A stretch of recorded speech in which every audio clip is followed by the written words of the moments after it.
DA নিয়ে আবারও খুব গুরুত্বপূর্ণ আপডেট। তো ভিডিওটি 1 সেকেন্ডের জন্য স্কিপ করবেন না, পুরোটা দেখবেন। আর আপনি যদি আমাদের চ্যানেলের নতুন দর্শক হয়ে থাকেন এবং চ্যানেলকে সাবস্ক্রাইব না করে থাকেন, তো অবশ্যই চ্যানেলকে সাবস্ক্রাইব করবেন এবং আমাদের পাশে থাকবেন। তো ভিডিওটি শুরু করা যাক। ডিএ বাবদ খরচ 2 লক্ষ কোটি টাকা বলেছিলেন মমতা। পাল্টা সরকারি কর্মীদের নেতা যা হিসেব দিলেন শোরগোল। ডিএ নিয়ে টানাপোড়েন অব্যাহত। 2025-26 অর্থবর্ষের বাজেটে বাংলার সরকারি কর্মীদের জন্য 4% ডিএ বৃদ্ধি করেছে মমতা সরকার। যেখানে তাদের দাবি ছিল কেন্দ্রীয় হারে ডিএ, এপ্রিল থেকে বর্ধিত হারে ডিএ পাবেন সরকারি কর্মচারীরা। এদিকে কেন্দ্রীয় সরকারি কর্মীরা বর্তমানে সপ্তম পে কমিশনের আওতায় 53% হারে ডিএ পাচ্ছেন। ফলে কেন্দ্র রাজ্য ফারাক সামান্য কমে দাঁড়িয়েছে 35%। এরই মধ্যে মঙ্গলবার বিধানসভায় দাঁড়িয়ে বাজেট বক্তৃতায় ডিএ প্রসঙ্গ টেনে নাম না করে সিপিএম ও বিজেপির কর্মচারী সংগঠনকে একজোটে নিশানা করে মুখ্যমন্ত্রী মমতা বন্দ্যোপাধ্যায় বলেন, যারা মাঝে মাঝে নাটক করে সরকারি রাজ্য কর্মচারীদের মাথা খারাপ করেন তাদের জন্য বলছি। বাম আমলে 35% ডিএ দেওয়া হয়েছে। সেখানে 2011 সাল থেকে ডিএ বাবদ 2025-26 সাল পর্যন্ত রাজ্য সরকারের খরচ বেড়ে দাঁড়াবে 2 লক্ষ কোটি টাকা। জোর গলায় মমতা বলেন, 2019 সালে আমরা ষষ্ঠ বেতন কমিশন চালু করেছি।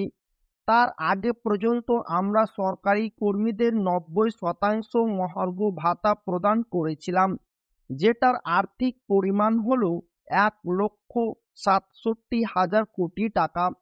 2019 সালে আমরা যখন ষষ্ঠ বেতন কমিশন চালু করি, তখন বেসিক পের সঙ্গে 125% ডিএ যোগ করে তাদের বেতন 2.57 গুণ বৃদ্ধি পেয়েছে।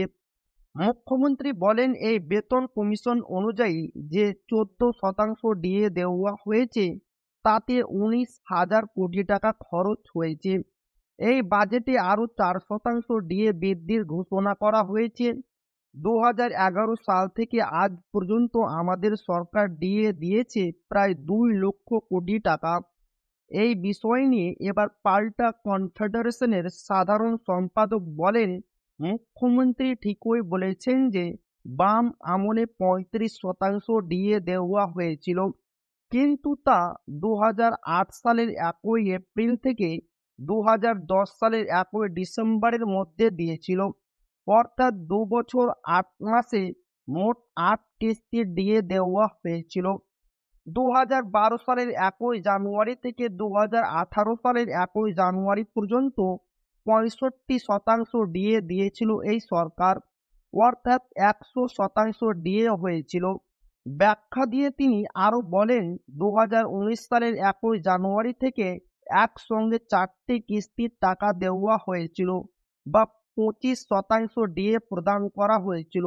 2019 সালের আগে 125% মহার্ঘ ভাতা প্রদানের কথাটা ঠিক, কিন্তু ষষ্ঠ বেতন কমিশন 2019 সালে হয়নি। ডিএ ছাড়া বেতন কমিশন হয়েছে 2020 সালের জানুয়ারি মাস থেকে।